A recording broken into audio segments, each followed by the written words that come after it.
இன்று இரவு நீ அழுகிறாயா? மதிப்பெண் பார்த்து மனசு வலிக்கிறதா? இந்த கதை உனக்காக மட்டுமே. கடைசி வரை கேளு. ஏனென்றால் இது உன் வாழ்க்கையை மாற்றும். 2005 ஆம் ஆண்டு சென்னையில் ஒரு பையன், பெயர் விக்ரம். 10ஆம் வகுப்பு தேர்வு முடிந்தது. மதிப்பெண் வந்தது. தோல்வி.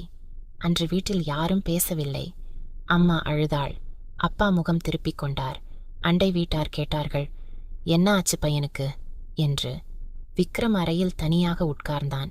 மனசுக்குள் ஒரே ஒரு கேள்வி, இனி என் வாழ்க்கை முடிந்துவிட்டதா? இல்லை, ஒருபோதும் இல்லை.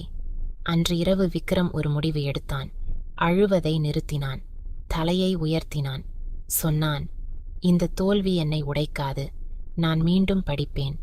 நான் வெல்வேன். விக்ரம் மீண்டும் படித்தான். 2 மடங்கு கஷ்டப்பட்டான். அடுத்த வருடம் மாவட்டத்தில் நல்ல மதிப்பெண் வாங்கினான். பொறியியல் படித்தான். இன்று விக்ரம் ஒரு பெரிய ஐடி நிறுவனத்தில் தலைமை பொறியாளராக இருக்கிறான். அவன் இப்போது சொல்கிறான், அந்த தோல்வி இல்லாமல் இந்த வெற்றி இருந்திருக்காது. இன்று தோல்விப்பட்ட மாணவனே, கேளு. 10ஆம் வகுப்பு மதிப்பெண் உன் திறமையை அளவிட முடியாது. உன் கனவை நிறுத்த முடியாது. உன் வாழ்க்கையை முடிக்க முடியாது. உலகில் எத்தனையோ பேர் 10இல் தோற்று வாழ்க்கையில் வென்றிருக்கிறார்கள்.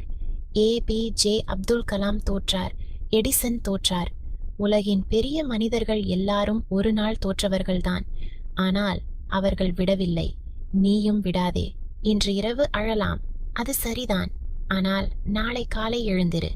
தலை நிமிர்ந்து நட. ஏனென்றால் உன் கதை இன்னும் தொடங்கவே இல்லை.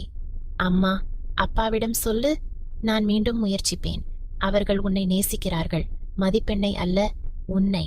இந்த வீடியோவை 10ஆம் வகுப்பு படிக்கும் ஒவ்வொரு மாணவனுக்கும் அனுப்புங்கள். அவர்களுக்கு இது தேவைப்படுகிறது. ரைஸ் அப் ஸ்டோரிஸ் சேனலை சப்ஸ்கிரைப் செய்யுங்கள். இரவு நன்றாக தூங்குங்கள். நாளை புதிய நாள், புதிய தொடக்கம்.